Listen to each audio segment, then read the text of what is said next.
Hi, everyone. Thank you so much for joining us. This is Diana Kelly, President and CEO of Camp Cal Now, RV Park and Campground Alliance. We are the RV Park and Campground Association that represents all the RV parks and campgrounds throughout the state of California.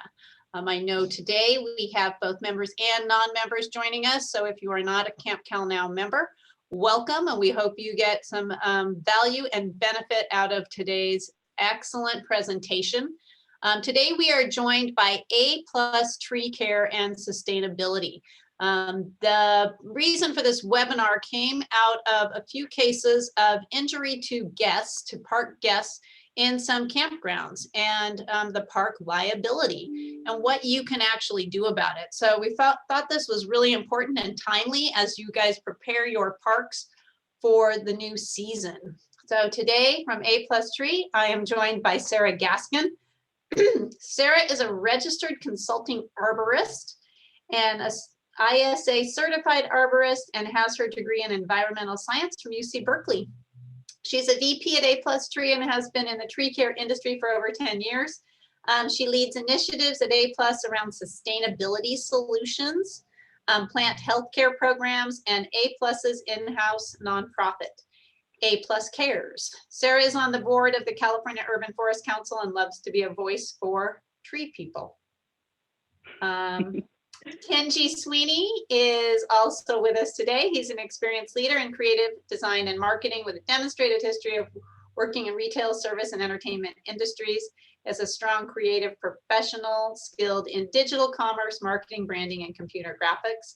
And then we also have with us today Cyrus DeVere. Am I saying that correctly? Accomplished chief executive with 30+ years of success executing expansion and growth initiatives within the hospitality, retail, apparel, gear industries, and now professional services, leveraging extensive experience in leadership and technology coupled with a proven track record of taking companies from a founder, entrepreneur, startup stage to a professional growth stage. So join me in welcoming A+ Tree today. Thank you guys very much for the opportunity to share your information. Thank you so much for the nice introduction. Sorry for the mouthful there. And thank you everyone else for joining us. I hope we can provide some interesting facts and I hope you walk away from this presentation looking at your trees differently, looking at your campground differently, and just in general, just looking up. Ever since I started working with trees and around trees, now it's where all of my references are. So it's like, instead of taking a right at the gas station, it's where that big redwood tree is. Or, I just reference everything now with trees. So I hope if there's one thing you walk away with, it's that you just start looking around and up and at your trees differently. So like Diana said, we're gonna be going over kind of the liability. I'm not a lawyer. None of us are lawyers, so I'm not going to get into the actual law of liability, but just some things that you can do, you can look out for, things where it shows that you guys are doing your due diligence, and kind of like in general, why maintain your trees and why tree care, why is it important? So the rundown: why tree care, hazards, what to look out for, common challenges that we see specifically around campgrounds or RV or mobile home parks, things of that nature. And also, what can you do? What steps can you take? And where do you start? So let's get into why tree care. Okay, so well, we all know, or we probably all know, trees are an asset. Trees are valuable. When you think of camping, when you think of going outdoors, you think of trees. It's pretty much camping equals trees. Have you ever gone to a campsite without trees? And if you have, it's probably not your first choice. And so, and usually on campgrounds or RV parks, the most valuable spots are those with shade. I mean, it gets up into the hundreds in a lot of these areas. This photo on my right is actually my sister's tow behind. And last year, a couple of years ago, they decided to sell their house and I'll move into a tow behind. And she has 5 boys. So that's 7 people in that tow behind. And they stop and they do, you know, rent houses when they need a house. But for the whole entire summer last year, they just went from RV resort to RV resort. And so this is one of the ones I met them at. And that was the most valuable spot on the campground because it was over 100 degrees. And it has that big, beautiful tree there with the shade. So the most valuable spots are the ones with the trees, and trees are an asset. So why wouldn't we take care of these assets on the properties, and why wouldn't we take care of keeping them as healthy and as safe as possible? Safety is the #1 priority in these areas. So just like trees are an asset, they are also, as we know, they're a liability. Inherently living around trees or being around trees, there is an inherent risk, but the goal is to limit that risk. And so in the event of an accident or failure or of any property or person damage, the first question usually the insurance company will ask, since insurance is always involved, is, have they been maintained? Who maintained them? What was done to them? And when was it done? And then also, if nothing was done, do you have a maintenance plan in place? So was it scheduled to be done? When was the last time it was looked at? So these are really the most common questions that with our clients, when something happens on a property, then they look to us and they look at us for what records do you have, where we could show that yes, A, B, and C, we check all of these things off. So this is really the most important in terms of just showing that there's the due diligence there, that you have had them assessed at some point and there is some sort of maintenance plan around it. So we'll get into more of that later. Because you don't want to wait for this. On the very left, this is an RV park that we've done recently. We've assessed an inventory, and I think the property manager said maybe the last time those were maintained were 15 years ago. So that was rarely maintained, and the price to prune that, to get it to, you know, a safer or mitigate the risk, was about 3 to 4 times the cost than it would have been if it was regularly maintained. And a regularly maintained tree is really on a 3 to 5 year plan. When they're evergreen trees like pines, that could, you know, be on the later end of every 5 years. And when they're deciduous trees like this one, where they lose their leaves every year and they just tend to grow a little faster, then that's generally on a 3-year plan. So it's not something that you need to do every year, but have it on a, you know, general 3 to 5 year plan. Then there's limb failure, and this happens if there's just too much growth, it hasn't been maintained, and the load is heavy on the end. And so a lot of times there's just failure because the branch can't hold the weight. So that is one of the common issues around limb failure. And then you don't want to wait for lots of dead trees because then it's going to hit your budget all at once. And really you want to have a budget that's spread out, that's more or less the same every single year, so you could plan for it. So, and also lots of dead trees, as we know, is a major fire hazard. And that's something that has been increasingly more of an issue in California. And so also reducing the fuel reduction and pruning off the dead in the trees will help that as well. Sarah, So you made some really great points on that last slide with, you know, liability. I love the picture of that tree on all those cars. And, you know, the first thing that insurance company is going to ask for is, well, what have you done? Have you maintained? Right. What was done? And that's not something that we typically think about. You know, when something happens, it's like, okay, great, let's get the insurance company out here. Okay, well, show us what you've done. And having those records available and you know, maintaining those trees, I think is critical. So I think that was a really important point. Hey, Diana. Yeah. Diana and Sarah, Cyrus, if I make a comment here regarding the insurance companies and the digital tracking and the logs, Diana, you just referenced having documentation, but Sarah, will you just spend a moment about Arbor Plus and Treasy and the importance of that, basically digital footprint and roadmap. Yes, and I have that towards the end. I actually have like the whole what you can do and step-by-step process. And so I could emphasize that more in the back end. Beautiful. Perfect. Thank you, sir. No problem. So obviously you guys aren't going to be the ones, cutting the trees or, the ones with the chainsaw unless you are.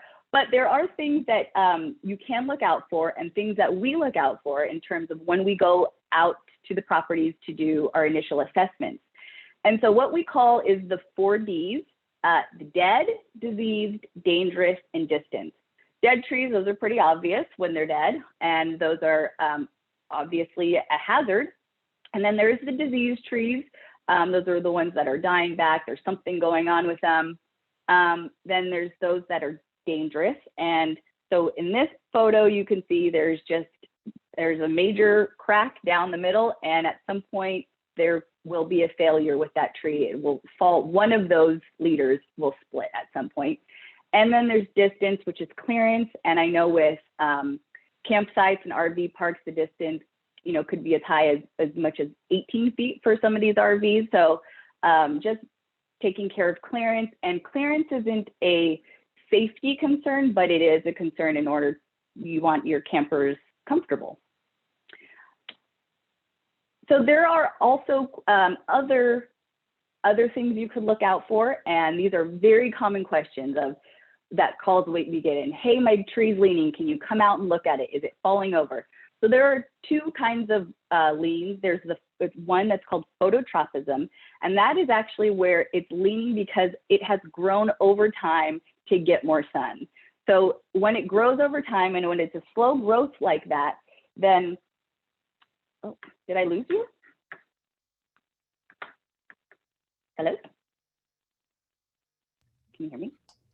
Yes, Sarah, we can hear you, but now I do not Okay. see your slide.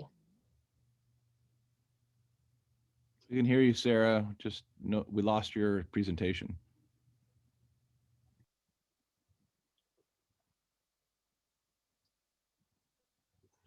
Give us just a moment. We'll get this back up here really quickly.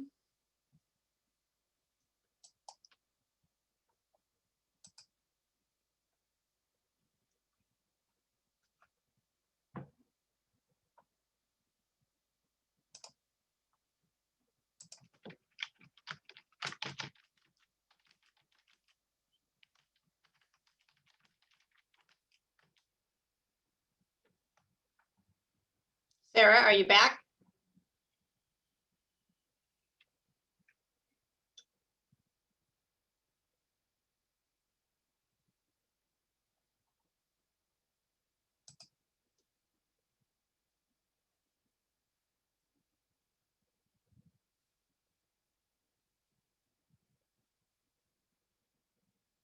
Kenji, are you? Hello, can you hear me? Yes. There Okay. we go. Now we Can you hear me now? All right. All right. I'm so sorry about that. And can you see my screen? We're seeing your desktop, Sarah. Okay. Not your slide. All right. Okay. I'm so sorry about that. Sorry about the. Okay. So we're back to hazards and leans. So there's phototropism where it's growing, and so when it grows towards that direction, actually the roots support the growth towards that direction. And then there's the leans where you see disturbed soil like this, and that means that the roots are slipping. So if there's a lean in a tree and you don't remember that tree leaning before, and you notice that there's some disturbed soil underneath or cracks in the soil, then that's a very good sign that that is a hazard. And if there is anything under that tree, it should be moved. It should be coned off. It should be cautioned off until someone is out there to assess it further and or remove the tree. The next thing you could look out for is mushrooms. So mushroom growth. Anytime there is mushroom growth, it is a sign of that there's decay. So there's the beneficial fungus, which is what happens when there's decomposition in the soil, and that's good. So when you see it around, compost or leaves or dying wood or anything around the trees like that in the beneficial fungus, then that's okay. But when you see it on the tree, maybe up the trunk or at the roots or around the base, then that could be an indication, and usually is an indication, that there's root rot going on, which means that the roots are rotting away. And when they're the anchoring roots rotting away, that compromises the actual structure of the tree. So what's interesting is you could see this on a tree and it could have beautiful green foliage. This doesn't affect the foliage of the tree. It actually affects the structure of the tree most of the time. So this is an indication that there could be something going on. And when you see it like this, that tree has to get removed. I would also recommend maybe caution off that area until you could get someone out there and probe more into the soil, look at the roots and see if those are compromised, and that tree may have to get removed. Another thing is bark splitting and fractures. So in the left, you have some bark splitting, and this is just literally the outside kind of the superficial bark, and this is non-structural. So when you see this, this could be caused from sunburn or frost cracking, different things like that with the weather. That could also be caused by some fungus underneath the bark.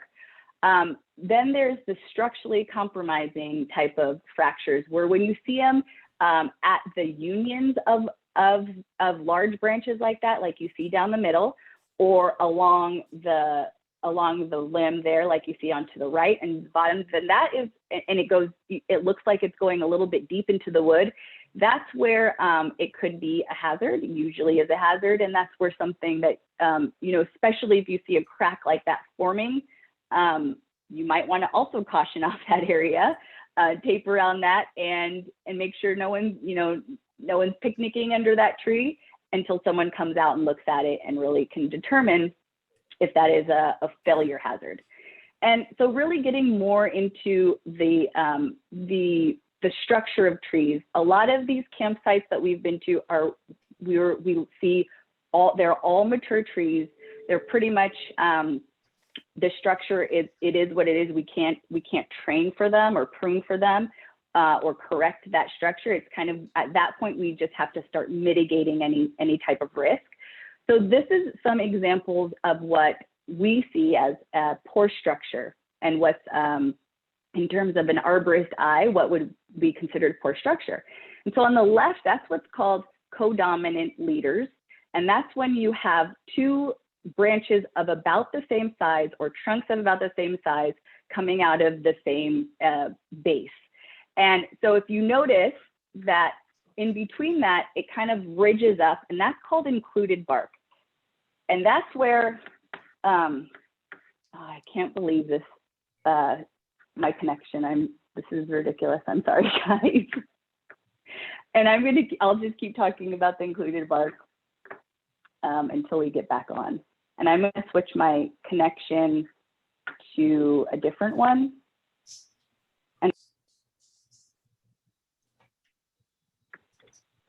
Okay, I'm so sorry about that. I switched my connection, so hopefully that doesn't happen again. So moving, so when you see the ridges up like that, that's called included bark, and that develops between the junction. And so it really is, that's a weak point of the bark. And if there were to be a split, that's really where it would happen. So this is where it shows included bark on the left, and on the right, you see that in the codominant branches. So this is an example of what poor structure would be. And there's just a higher risk of failure at these points. So here's some more examples of poor structure. When you have multiple leaders coming out like that, these trees just in general face a higher risk. And so here's more examples. This to the left is poor form. So you see the two large branches coming out of the trunk. And then what a good form would be, it's where it's one straight trunk and you have the scaffolding limbs coming out on either side. So a good form would be a dominant trunk with strong branch unions and a balanced canopy. And so when we go and kind of prune for this or correct for the structure, then really we're selectively removing limbs that could be competing with the other. So before, you have 5 or 6 limbs coming out of the same area. And then after, we want to start pruning those away slowly. You don't want to ever cut off too much from a tree at once. It could cause the tree go into shock. So the rule of thumb is never to prune off more than 25% of live wood. If it's dead, that's fine. If it's live, you really don't want to prune off more than 25%, because then you're just starting to take away its food supply. So there are exceptions to the rule in terms of what good structure is and what bad structure is. And things like ornamental trees, where really they don't grow that big, they're not going to be a safety hazard or concern. And then you have trees like this one to the right, where it's already in its mature form and you have all of these leaders that are spreading out all over the place.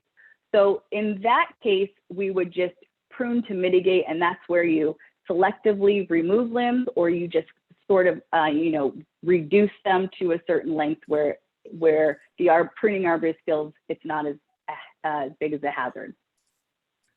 And then other things in terms of fire mitigation, the kind of the rule of thumb for clearance is dead wood, anything dead, pruning out anything dead, and then clearance is as follows. It's 10 feet from other trees or structures. If they're taller trees, you really want to raise them or elevate those limbs 6 to 10 feet high. And then smaller trees is going to be 1/3 of the tree height. So those are all the things that you could look for. And then I'm going to move into common challenges and issues that we see with some of these sites. So one of them is monoculture. It's too much of the same thing, the same age, the same look. And so why is this a problem? Well, because it's at risk for massive die-off, or if a pest comes into that for that specific species, then it could wipe out, your entire campsite. And then also at the same time, you have age monoculture. So they could be declining all at the same time. You could lose them all at the same time. So if we just think about the pines in our California urban forest and the beetle that's really coming in and have devastated, millions of trees, that's an example of monoculture. And so how could we, correct for this is just by planting more diverse species and even having a succession plan of planting. So a succession plan meaning as you're removing trees, as these trees are dying, then you're going and you're actually planting new trees. And I think this is sometimes lost in the planning process. When we think of budgets, we mostly think of what do we have to do now? What do we have to take care of? And we don't think of the long term of, well, when we're taking out these trees, what's going to replace them? And so maybe 50 years down the line, it's possible there's no more trees because they've all declined, or they've reached their age limit. So thinking of species diversity and succession planting is something to consider in your planning. We do have, we provide to our clients species selection sheets for their region. And so, you could see what works best. If you want a large tree, what can you plant? If you want a small tree, if you want something with flowers. So this is something we can provide as well. And so if you want one of these, you could email this request to treehealth@aplustree.com. And just include your site address, your site name and address, and we could curate a species selection based on the site climates and conditions. And then the next challenge is drought, that we all know is challenging in California. There's just not enough water to go around. We're not getting rain. And so what happens with drought stressed trees is we'll see canopy dieback. There's going to be some overall decline. And also it's just the trees are just become more susceptible to pest and disease. So going back to the example of the pine beetle, because of the drought and because these trees are drought stressed, that's why the pine beetle is able to devastate so many of these pine trees all at once. And so, we can't really cause rain to come or do any of that, but there are ways to do supplemental watering, specifically on, whatever key trees you might have on your site, in front of the office, around the park, around anything that you really want to take care of. And so one way to do supplemental watering is really to get one of those soaker hoses coil it around the root zone, and you leave it on a low flow overnight. And you could coil it around several different trees at once, maybe groups of trees. And then this is something you could do once a month or once every other month during really dry seasons. And so that could really help the tree survive through the drought and just have healthier trees in general. The next thing you could do is use mulch on your ground. Mulch does a lot of great things, retains moisture, it reduces soil compaction. And so if you're having RVs come in and out or cars drive over some of these root zones, then you might want to put mulch in these areas. It increases soil nutrients. So as it breaks down, it actually puts nutrients back into the soil, which is also great for the tree, improves the soil structure, and absorbs rain runoff. So mulch is the best thing you can do for your trees. Just don't, like you can see in the picture, keep it away from the trunk. So you never want to put it up against the trunk completely. And then the really big challenge is there's just too many trees and not enough money. And so budgeting really is one of the biggest challenges. So what can we do about that? Well, one is have a plan, have a budget, have a tree inventory. So kind of this goes back to the importance of online tree inventory, the importance of having a tree inventory. What's great is that we are in the digital age. There's so much technology out there. There's so many software programs out there that we're not going around anymore and hammering tags on a tree. It's not taking weeks on end. You're not being given an Excel spreadsheet that you don't know how to read with a paper map. So everything is digital, everything is online. This is a screenshot of our program that we developed called Arbor Plus. And so this is what we use for all of our clients. And there's photos of the tree, there's the recommendations in there, there's the history of the tree. So it's all digital. And you could also budget for future years according to your priority. And having something like this goes back to you have a plan. This is showing the due diligence. And, and we're not out there inventorying the entire forest of your trees. It really is the key trees that are in common areas, in the campsite areas, encroaching any of the public areas or the walkways. So I'm sure you've heard all of that before in terms of you need a plan, you need a budget, yada, yada, yada. But let's just start somewhere and take a step. And so if you don't have an inventory, what can you do? Or if you don't have a budget, and so having an inventory, having a plan, that is the first step. Is you have to know what you have. And so you don't know how to budget until you know what you have. Here's a screenshot of one of the properties of our clients, and every pin is a tree that we've inventoried, and every color indicates it being a different species.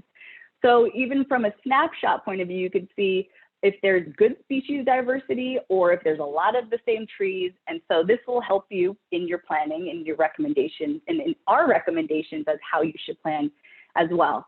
So this is a step one, knowing what you have. And with the same client, here's an example of their entire client portfolio. So this picture was just one of the sites. And this now is an example of their entire portfolio. They have 72 sites across California, 12,000 trees that we inventoried. And then we could also see, what are your top 10 species? Where maybe that's something we should look at. Is there a pest coming in from somewhere that's going to really affect the Douglas fir? And so this is where you could really start seeing more into the future and how you could mitigate risk and maybe, provide a long-term plan in terms of your budget. And then this is another snapshot. Thank you for sharing that slide, Sarah. That was really fascinating. It's incredible to look at a park, an RV park, from that perspective and see all of the different types of trees. We're used to walking them on the ground. And I'm sure our owners and operators know that they have a lot of trees, but I don't know that everybody sees it from that perspective. So that was very cool. Thank you. And I will have I do have some questions coming in, but if you want to start putting questions in, we will have a question and answer section coming up. Great. Yeah, so this is also, when you drill down into the actual tree, this is where you could see the history of what's been done. So when you have, when you have an inventory like this, you could actually keep track of the work really easy. And it shows that crown reduction was done, January 2015. When is the next time it's recommended? So this shows the plan. Having a tree inventory, you could make informed decisions. The condition of the tree and what the needs are. And then there's, again, access to data and maintenance history. So in providing this assessment and the tree inventory, then really during that process, you're also, or the assessing arborist is also prioritizing the work. So priority one would be something like the tree's dead, or there's an immediate risk here with a high target. What we consider high target is if something happens, it most likely will damage property or could damage, affect persons. So that would be considered priority one along with clearance. And then priority two is, there's maybe medium risk with the tree and some high value target, but if something happens, it's not going to be terrible, or the tree is declining in some sort of way. Priority three would just be something like regular maintenance or to specific client requests, or even if the tree is dead or dying, but there's no targets around it.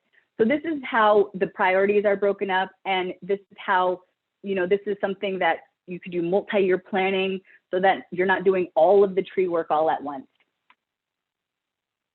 And so that goes with the setting the annual budgets of working with your priorities and setting those up to match the money that you have to spend. And then some other further consideration, if you're catching up with tree work, if you've never done your tree work, then expect to spend a lot more money in your first few years than later on down the road. There might be there's one site I think we walked where there was 60 dead trees or something. So obviously there's going to be a very large upfront that first year of removing those trees. But once you get caught up and you're on a regular, 3 to 5 year cycle plan, then your budget will taper down. And then timing. So time the work, or receiving your bids or your proposals and doing your budgets before or after a storm. You don't want to receive all your proposals before a storm. Then a storm hits, and all of a sudden that proposal is completely different because some trees fell over, or something else happens, and we have to come out for another assessment. So time the work, either all of it to happen before or all of it to happen after. And then other things to consider is who owns the land. Is it privately owned land? If it's private, then you're not going to have then we don't have to deal with permits, or the contractor does not have to deal with permits. If it's something like tribal owned land, then you could have all kinds of hoops to jump through before you remove a dead tree. Also, other things to consider: where are you going to leave those wood chips? Like I had mentioned earlier, mulch is super valuable. So you want to be able to use any of that green waste that's generated on your property, have a place for it. And it'll also save you money on the proposal, because the tree contractor doesn't have to haul away all of those chips and dump them. So that's where you can save money and use them right back into the landscape. And then also, just to emphasize again, have a planting plan. As you're removing trees, think about also replanting those trees. And if this seems like a lot, it probably is, but just start somewhere. And what's nice is you won't be doing the work, but have someone else do the work. Give us a call. And then lastly, I did want to touch on some other opportunities and grants and funding. And currently right now, there is what's called the Forest Health Grant. And just to make you aware that there are some grant opportunities, although there are requirements around them in terms of how they fund them. They usually don't fund directly to private landowners.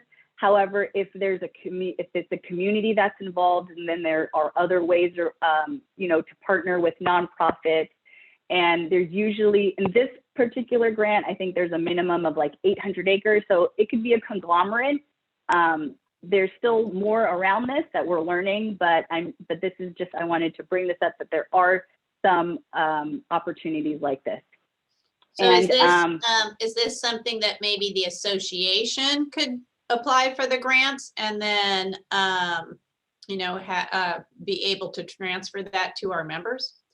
That might be a you know, great that's opportunity to look definitely at. something, yeah, that's definitely something that we can look into. We work with grant writers, and also one, you know, the executive director on my board, she knows all about this CAL FIRE grant funding. And so that's something that we could, you know, get in and have more discussion around as well. Excellent. And that's Tree End. And so So if you want to reach out, go ahead. Yep. I do actually have some questions coming in, and then I'm going to ask that everybody stay on at the end. We do have a little poll that we like you to take, and it just helps us sort of navigate and continue to offer these webinars for you. So if we know what's important to you, we would appreciate that. But if you do have a question, feel free to put it either into the chat or the Q&A. So question number 1 is how to deal with surface roots. So is there any more questions around that? I guess surface roots usually happen because of the waters on the surface, or so if there's irrigation that's happening on the surface, then that's where the roots are going to grow. It's also species based. So some tree species, they tend to have more surface roots and others don't. And then also it's soil compaction. So if the soil's really hard, or you have clay soils, then those roots really aren't going to go very deep. And so I'm not sure how to answer that question. Maybe Well, they could, it sounds like I think I need more context around it. Like, can you cut them? You know, you can't really cut surface roots. It could compromise the health and structure of the tree. So I wouldn't recommend that. But putting mulch on top is actually a great way to condition the soil and maybe hide some of that surface root. If they want to reach out to me directly, and maybe I could understand what the actual issues around surface rooting is, I could maybe answer that better. Okay. And then the co-dominant branches that make up a significant portion of the tree, how do we resolve that without removing 25% of the tree? So when it's in its mature form, so let me go back to that slide here. Then there are ways of mitigating just by reducing the top of it. So the load, taking off more of the load of the tree and doing it incrementally. So you're not gonna chop off that whole limb all at once. It might be, you might take a third off at the top, and then 3 years later, take a little bit more off. And also you could use cabling. So that's another way, that's another thing that we've done actually with some of these trees in the campsites where they're beautiful mature trees and there's not much we can do to help to like prune out the structure, but you can install cabling and bracing to help with that. Okay. Nicholas asked, what was step 1? He missed it in taking notes. And then he has another question that's near and dear to my heart because I have a gigantic California sycamore in my front yard. And he asked, any suggestions mitigating sudden limb drop in California sycamores? Oh gosh, that's a tough question because nobody really knows why sudden limb drop happens. So for those that don't know, sudden limb drop is exactly what it sounds like. Suddenly the limb drops for no apparent reason. It seems to happen when there's a spike in temperatures. So the theory is that the spike in temperature within the tree, it like something with the water and the vascular system, it's tons of pressure and it can't handle it. And so these limbs kind of like pop off. And it happens more so in certain types of trees. We see it more in Monterey pines, oak trees, and then some sycamores. Although sycamores, it happens, but it's not as common in sycamores. So in terms of suggesting of mitigation, I think a lot. I mean, I think it could just be, there really is no answer for that. So I wish I had one, but I think also just pruning for the load. So having less of a load on that limb, I could imagine would just help with the, if sudden limb drop, the risk. Yeah, no, that makes complete sense. And then Thomas asked, what kind of software is available for small RV parks, i.e. 155 acres? They're asking about what part of the state you're located in. And then I had two questions. Thomas asked, looking for recommended replacement trees for Western Riverside County. But I also had another person ask for recommendations for trees in RV parks. And I know one of these questions came from one of my park members who I think this year, I think at one point they had vacuumed up 1 million leaves. They estimated 1 million leaves, and that was on round one. So, maybe something that doesn't leaf so much. But yeah, so again, Thomas is asking about software available for small parks, where you're located, and then replacement trees for Western Riverside. And in general, what are good trees for RV parks? It's a lot. So first, to answer your question, what kind of software is available? Well, this is our software, and it's just something that we do as an included service. There are other softwares that tree companies have, although I am biased and I think ours is the best, and so it's the easiest. But it's something that whoever asked, or Thomas, if you want to just reach out and I'll see where you're at, and it's something that we could work out. And then we're located along the entire West Coast, so from Washington all the way down to San Diego. We're in most every area in California, so you already might be in our area. So I would just say email me, Sarah, SARAH, @aplustree.com, and I could answer those questions and provide you more information on our software. Yes. Hey, Sarah, this is Cyrus. And just to add on to the response and reply to about the software, Sarah's right. There are several softwares in the marketplace, but what was not clear is that some tree companies, professional tree care companies, they have a software these days. A+, coincidentally, was one of the pioneers of this type of technology and starting to use GPS plotting back in 2012, 13, and 14. Yeah, about 2016, 2017, 2018, software became more commonly used and is more of a staple practice with, I'd say, medium to larger size tree companies, or at least ones that use innovation and technology as a tool and a resource. So we've been doing it for quite a while. I think we've had probably, it's, we want to be humble about it, but we feel like we're very versed with the software that we're using. Many people have modeled their software after A+'s solutions, our technology solutions. But I just wanted to be clear that the software isn't something like you can Google and kind of download and kind of purchase for yourself. Most of the quality products are proprietary products that are offered with their services, with their tree care. So anyways, thanks. Yeah, that's a good call out. And then in terms of replacement trees, it really matters the kind of climate, the soil, or the general, is it really high clay or that kind of thing. So I'd have to know more about your site to be able to provide you some recommendations. So again, for anyone who does want, a sheet of selections based, where you have medium trees, large trees, flower trees, email me, and we could put that together pretty quickly for you. Excellent. Let's see if we are there any other questions for A+ Tree? I think that's just about it at the moment. Anybody else have any other questions?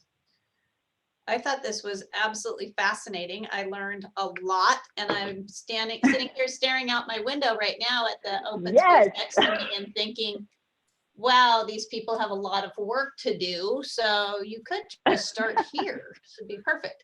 Yeah, I think this is an incredibly important subject and one that our members really need to have more information on. So I want to thank you. Oh, it looks like Thomas said, thank you for a great presentation. And Thank you, Thomas. what was the email again to request a tree list? You could either email me or treehealth@aplustree.com. This will also be available. We've recorded it, so it will be available. So if you guys are interested in us getting this link back out to you, we're happy to send it. If there's no further questions, I'm going to go ahead and start the poll. Again, we please ask that you do take this because it just helps us create better webinars for you in the future. I'm going to launch that. Thank you so much for having us, Diana. Oh, Sarah, thank you. I really found this to be super fascinating and really happy to have this partnership because I just feel like it's just such an important subject. So the poll is in progress. If you have it up, go ahead and take that and we'll see how it turns out here in just a minute.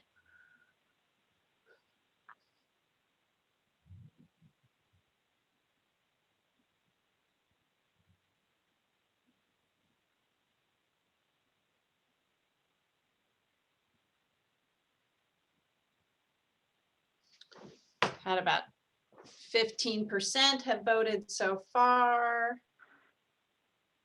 Any other last minute tips, Sarah, while everybody is voting? Just keep looking at your trees. You'll discover something new.